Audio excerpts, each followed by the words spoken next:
This tutorial shows how to add staff to your school account and set permissions for what features each staff member is allowed to access. Go to Staff, Directory to look up a staff member, or double-click the Staff menu as a shortcut. This shows their information plus the teacher's class schedule so you can locate them. Teachers, parents, and students can also access the staff directory, but with less information shown. Go to Staff, Edit Add, for a list of all staff at your school. If any email addresses are displayed in red, then that email address bounced at some point. Usernames and passwords are created by staff members themselves, not centrally by an administrator. IDs are optional, but are recommended for accuracy of imports. The status of a user's account is a checkmark if they are active, temp if they have not logged in yet, or archived if they have been removed from the school. You can also see the date of the last time they logged in and changed any data. The letters under permissions represent what the user is allowed to do. We will talk more about permissions in a few moments. This column is for the staff directory that appears in the parent-student portal. The symbols indicate if the staff is listed, with or without contact information. Click any staff member to view details or edit their user account. Many of the fields in the left column can also be edited by the user in their own account. Others can only be edited by an administrator. You can edit their name and their display name, which is what students and parents see. You can edit their email address and their phone numbers, and set which number to show to students and parents, if any. If their email bounced, you can see diagnostic details here, or click here to unflag their email as bounced. Use this menu to set whether the user should appear in the staff directory for students and parents. You can also designate if they are a school contact by going to Setup, Messaging. Scroll down to School Contacts. You can select up to 3 staff. You can add the user's staff ID, or click Auto to generate an automatic ID number. Click Renum to automatically assign IDs to staff missing an ID, renumber all staff, or erase all staff IDs. You can edit their username here. If they haven't created their account yet, you'll see an option allowing you to send a sign-up link instead. Check here to enable two-factor authentication for this user. We'll talk more about two-factor authentication later in this tutorial. Staff groups are used for bulk messaging. This user's groups are listed here. Click Edit, or go to Staff Groups to add or remove groups for each staff member. View or edit their job title, demographic information, and custom data fields. Custom fields are covered in a separate tutorial. In this column, grant permissions for this staff member. Use this menu to select sets of permissions common to a specific role, or check each of the checkboxes. Teachers usually have T and V permissions. Administrators only need the permissions relevant to their role and responsibilities at the school. A permissions refer to administrative functions. The higher the number, the more they can access. A2 grants the admin read-only access to many areas of Jupyter without needing additional permissions.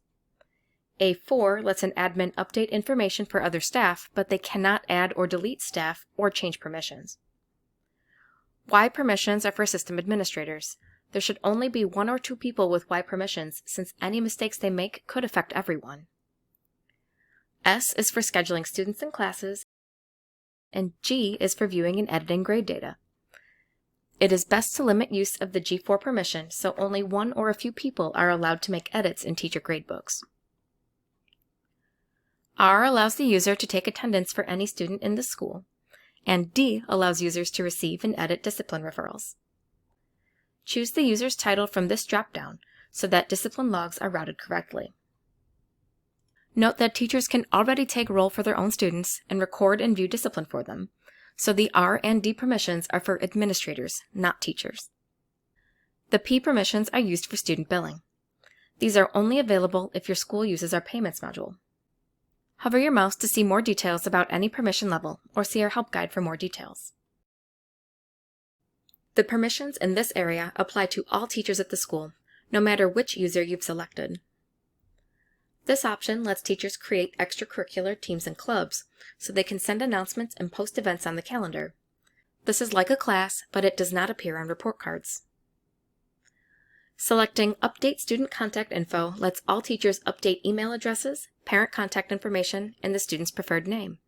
It also allows teachers to reset student passwords. This option lets teachers see all standardized testing data history for their students. And this menu sets whether teachers can see discipline and referrals. The other options let teachers create classes and courses, add and drop students, and edit global student information, as well as create new student records. But these are not recommended because if a teacher makes a mistake, it could make a mess of your school's data. Click Reset Password to send this user an email with a link to set their own password. Usually this is not necessary since teachers can go to the login screen and click Help Me Log In to send themselves a link. Click Archive to remove the user from your school's account and revoke their access.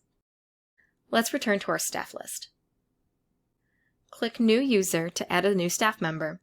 It checks if an account already exists for that email address to avoid accidentally creating duplicate accounts. You can also import staff members on Setup, Import/Export. Importing data is covered in a separate tutorial, or see our help guide for more details. Once you have added all staff members, click Send Links to email out login invitations to all new staff with temp status. Go to Staff, Logins, to monitor when each staff member last logged in and how often.